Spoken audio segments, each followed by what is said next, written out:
Hello, how are you? My name is Marjorie Schultz, and I am here to talk about something that quite a few people have been reaching out to me about. It's awakening, and specifically awakening in the workplace.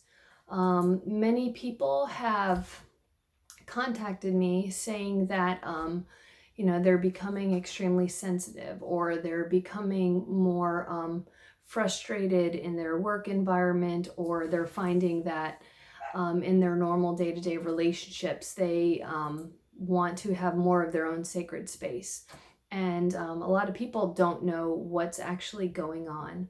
um, I could speak about it in a scientific way, but I won't get into that. But basically, you're raising your level of consciousness. You're becoming more empathetic. You're getting more in touch with what your soul would like you to do in order for your soul's purpose to live up to your divine purpose. Um, Many people say that anxiety comes with this. They feel kind of anxious. They don't really want to participate in the work gossip anymore. They're kind of going into a hermit phase. Some people might feel like they're depressed. It's not actually depression. It's just that the energy level within you is becoming such a high frequency to where when you participate in or you hear conversations that relate to gossiping, or speaking negatively about a situation or a person, or doing something that you know isn't right. Um, Tesla said, if you want to know the secrets of the universe, think in terms of energy, frequency, and vibration. And that breaks down a lot of things in life to their simplest form. Feelings like jealousy, anger, insecurity, actions that aren't in the best good of everybody involved. A lot of times they'll make you physically feel uneasy. So, what I usually tell people whenever this is happening to them, the biggest thing that you can do is to slow down your breathing. Slow down your breathing. That's a way to center yourself or ground yourself. With a lot of things going on in life, a lot of people have demanding jobs. They have families, they have children, they have husbands, wives that they have to take care of, and so many things in between that. So, what I tell them is to slow down your breathing, try to ground yourself. Once you ground yourself, a good exercise is breathing in for 5 seconds, holding it for 5 seconds, and then exhaling for 5 seconds. And you'll find that a lot of people, not only do they not breathe right, but they don't know how to gain their composure once a stressful situation has come up. So this is a good way to ground yourself, to get back to your sacred space, your sacred energy, where you feel centered, which is a place where you could then be the best version of you. You can be the best responsive person that you can be. You won't be so reactive instantly to respond to people in ways that might not be in the best good for everyone involved. So once you are able to calm yourself, to ground yourself, then I tell people to try to get to a space where they are able to meditate, because when you meditate, you are slowing down your brain waves. A lot of people want an instant pill. They want an anxiety pill. They want something to chill them out.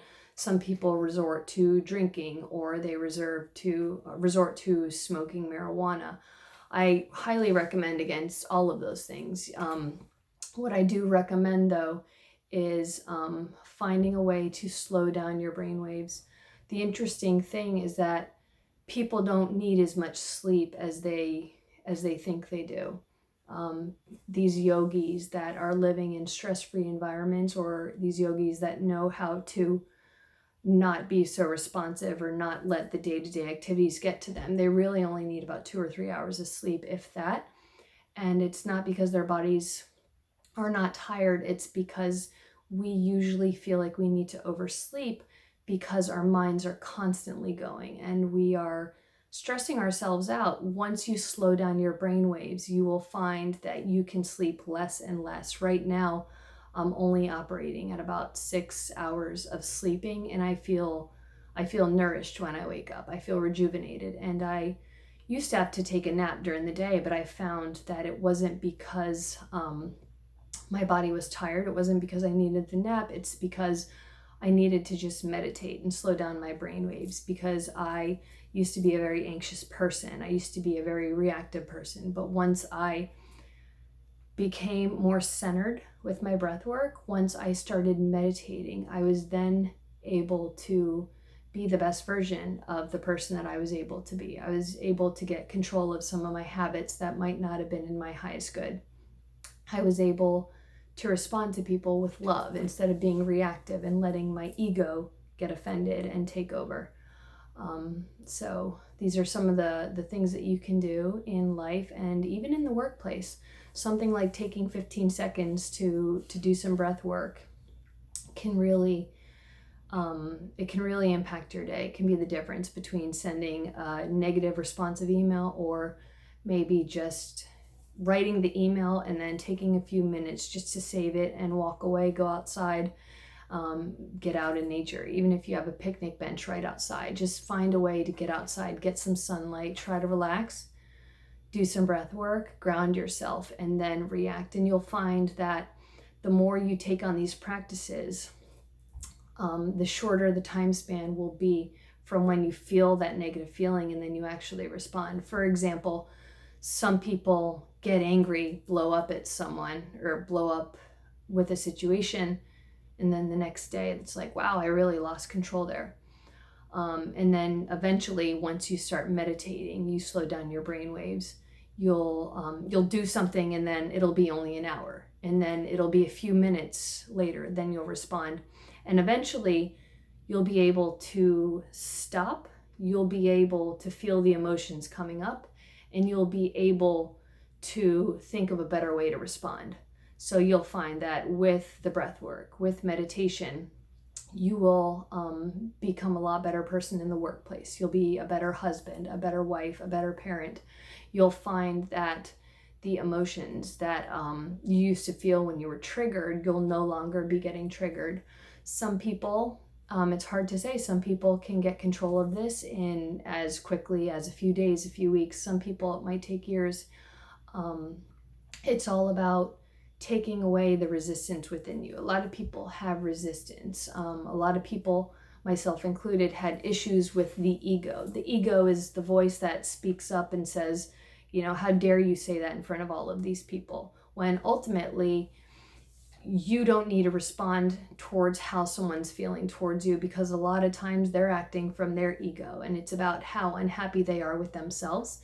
And that's why they start the snowball effect, the vicious cycle of letting the ego, you know, speak out with you, and then your ego comes back at them. But if you're able to take control of yourself and diffuse the situation, you'll find that it's better for everybody involved. And a lot of times, especially when you deal with toxic people, you will see that when you stop responding the same way that you used to respond, then something kind of goes off in their heads, hopefully, usually. You know, if they're not getting the same response from you, then they'll either move on, do it to somebody else, or they'll just stop the behavior, or you'll slowly find a way to be able to communicate better with them and get better results with them. So this was just a quick intro video. My name is Marjorie Schultz, and my company is called Corporate Consciousness. I am teaching corporate people, you know, basic people, everybody from top, every place in between, teaching them about quantum physics, which is just a fancy word of how your thoughts are literally creating your reality. And many times we get stuck in a reality because there are certain beliefs and patterns and programs within us that we're usually not aware of because they're at a subconscious level. So what I'm doing is teaching corporate people how their thoughts are creating their realities. It's why a person can have an issue with dating and they can move to any country and they'll always find that same type of person and they'll have the same patterns with that person. A lot of people say, why do I keep meeting that person? And the ego would want to blame it on them, but ultimately it's because something energetically is stuck within you. It's usually a subconscious program that you're not aware of. It's a belief that you have about yourself. a limiting belief where you believe you only deserve this type of partner, a belief where it's like, oh, I'm always going to have issues with money. This is just going to keep happening to me. That belief on an energetic level is you're like an antenna. So when you have that belief and you're sending it out into the universe responds like with like. So you're going to keep attracting that person, the issues with money, the same toxic work relationships. You have something inside you that once you heal and release that belief or that pattern, you'll attract different people. You'll have different patterns with money. You'll have better relationships, whether they're romantic or just great friendships. But so what I'm doing is teaching corporate people how to release those patterns, which in turn helps them create a better life, a life where they can live their purpose, where they can still be abundant with money. A lot of people think if I get out of my job and I go to a job that's more in line with my purpose, that the paycheck's going to be smaller. And that's definitely not the case. When you find something that you're good at and you're thriving and you're living your purpose and your energy is at a higher frequency, you're living in your joy, you're feeling of service, you're helping people. Energy flows where attention goes. So when you are in a job doing your purpose, what you're meant to do at the most efficient skills that you have, you'll create more abundance naturally, and you're going to feel better, and you'll gain momentum, and you'll be promoted within that job, or you'll find something that's more in line with what you're meant to do, where you're not going to feel as uneasy. You're not going to feel as many toxic relationships.